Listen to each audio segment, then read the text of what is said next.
terceiro ano, tudo bem? Que bom falar com você mais uma vez. Hoje nós faremos a correção do nosso livro de português nas páginas 55 a 59. Mas antes, a gente vai ter que ir lá na página 51 para recordar o poema, a poesia do Bilhete ao Senhor Grilo, para a gente dar sequência. Então acompanhe comigo lá na página 51. Bilhete ao Senhor Grilo. Senhor Grilo, por favor, interrompa a cantoria. Não sei como nem porquê. Não me deixe adormecer com seu cri-cri noite e dia. Se quiser, meu senhor Grilo, vá cantar para sua tia. Eu sei, você chora sozinho quando eu saio para brincar. De noite chego cansado e você, desconsolado, me espera para conversar. Se puder, meu senhor Grilo, vá cantar noutro lugar, pois cri-cri nos meus ouvidos, senhor Grilo, assim não dá. Caia fora, vou dormir. Leve embora seu cri-cri, que só vem me atrapalhar. Por favor, meu senhor Grilo, vê se deixa de gritar, não entica com meu sono para eu dormir tranquilo. Mamãe braba na cozinha diz que a culpa é toda minha. Sabe de uma coisa, senhor Grilo? Você cri-crica e eu não cri-cri. Muito bem. Agora que a gente já leu, a gente pode ir lá na página 56 a 59, não é mesmo? 55 a 59, para a gente conseguir fazer a correção. Então, vamos ver lá. Pediu assim, até passou uma, né? Vamos lá. Marque X na alternativa correta. As rimas só acontecem em versos que estão na mesma estrofe seguidos? Não. As rimas podem ocorrer entre versos que estão em estrofes diferentes e várias posições? Correto. Olha aqui na página 54 que nós estávamos falando sobre isso. Lembra cantoria que você encontrou dia e tia? Brincar, você encontrou conversar. E cansado, você encontrou desconsolado. Olha aqui para você ver, cantoria está no segundo verso e o dia está no último verso da estrofe. Então não tem que ser na mesma estrofe, pode ser em estrofes diferentes, em versos diferentes. Então a segunda opção. Retorne ao poema e observe como a palavra grilo foi escrita. Então vamos lá na palavra grilo. Vou colocar aqui para a gente achar a página, para andar mais depressa. Vamos ver? A palavra grilo. Ele quer que a gente observe como foi a palavrinha grilo. Então vamos lá. Olha aqui, senhor grilo. Está escrito como? Com letra minúscula ou letra maiúscula?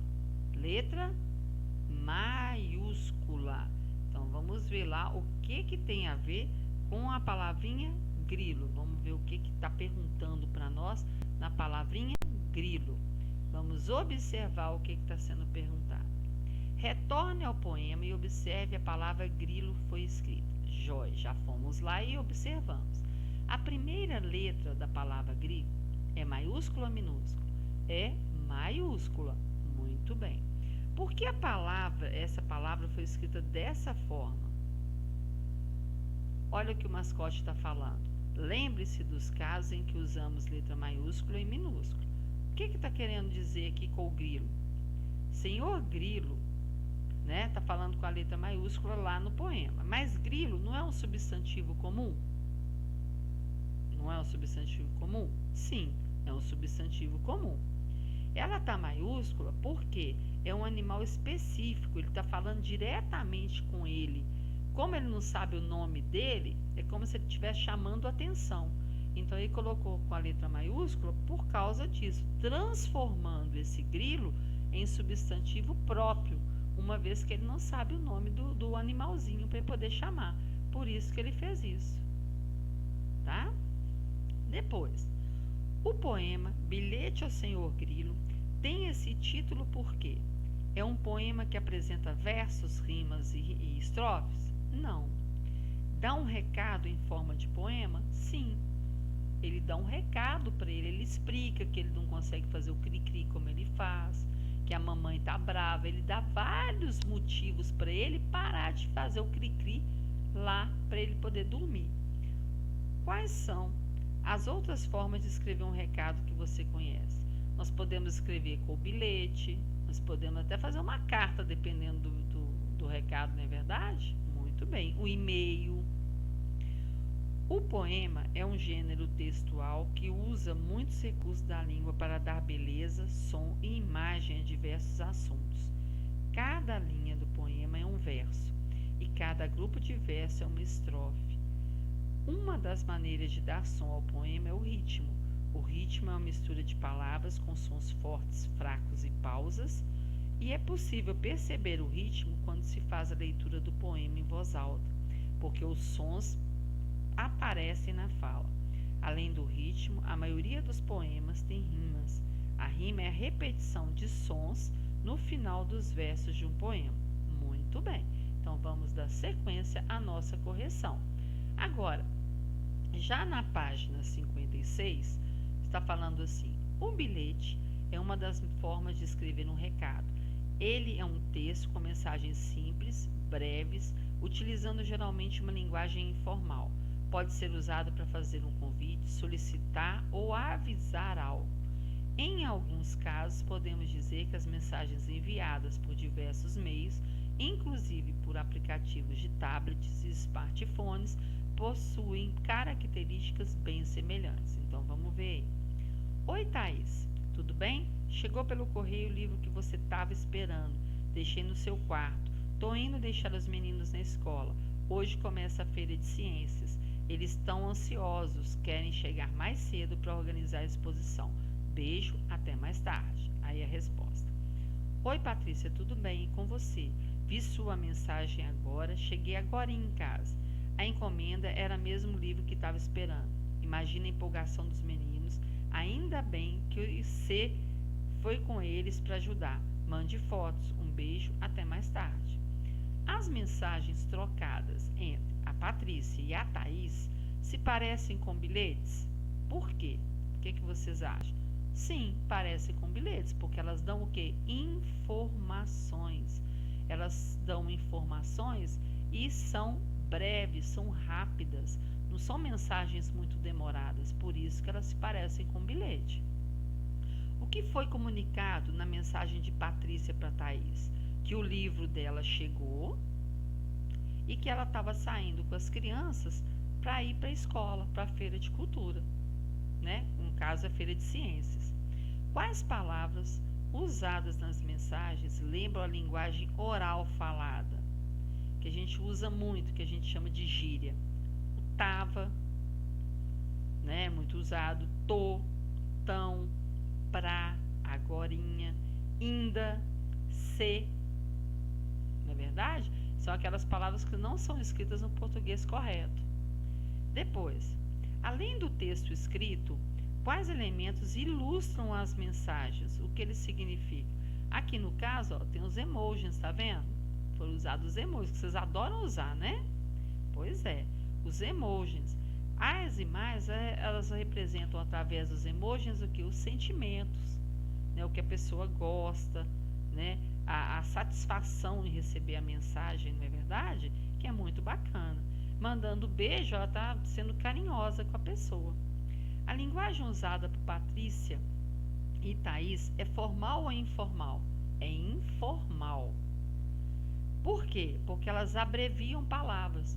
Por exemplo, você, ela usa se. Estava, ela usa tava. Né? Estão, ela usa tão. Então, ela abrevia as palavras na hora de falar com uma certa intimidade com a pessoa. Quais características do bilhete estão presentes no aplicativo da mensagem instantânea? A saudação, oi, tudo bem? Depois, a despedida, até mais, beijo. A possibilidade da abreviação das palavras e a informalidade da linguagem, ou seja, uma forma mais com intimidade para falar com a pessoa, que ela tem uma intimidade no tratamento no dia a dia. Isso são características também. Depois, observe os símbolos. Símbolos mais comuns em aplicativos. Você tem esses, tem dois e tem dois pretinhos e dois azuis. Primeiro, relaciona a imagem. Primeiro, a mensagem lida. Quando ela está lida, nós temos dois azuis. Quando a pessoa já recebeu e já leu. Então, aqui é o número 1. Ela foi enviada. Saiu do seu aparelho e foi para o outro.